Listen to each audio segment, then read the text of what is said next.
Everyone marvels at the mysterious movement of the gyroscope. In reality, this acrobatic behavior is a purely mechanical movement, not magic.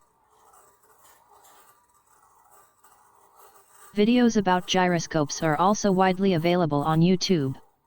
All of these videos explain how the gyroscope works, but none of them explain why it works the way it does.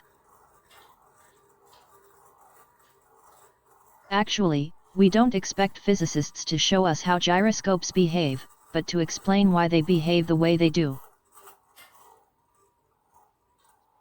Unfortunately, no one has yet succeeded in explaining this simple movement. This is a disgrace for our arrogant 21st century scientists.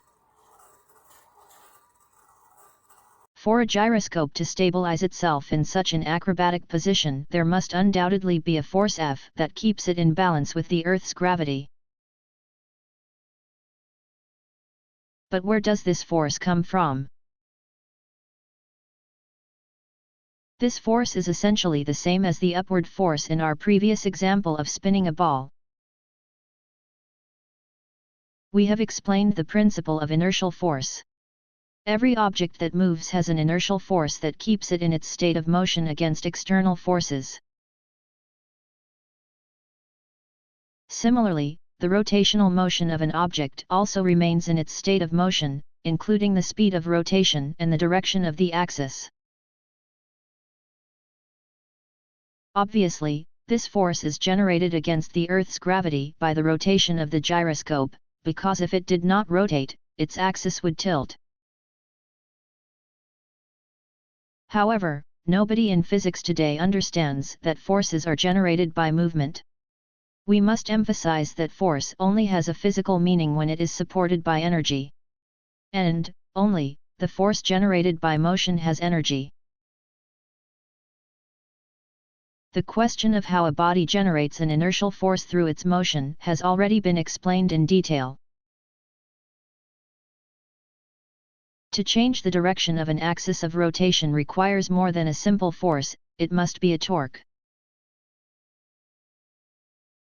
For example, if we exert a force perpendicular to the axis of a gyroscope suspended in the air to force a change in the direction of its axis, the direction of its axis will not change, but will only cause the whole body to move in parallel.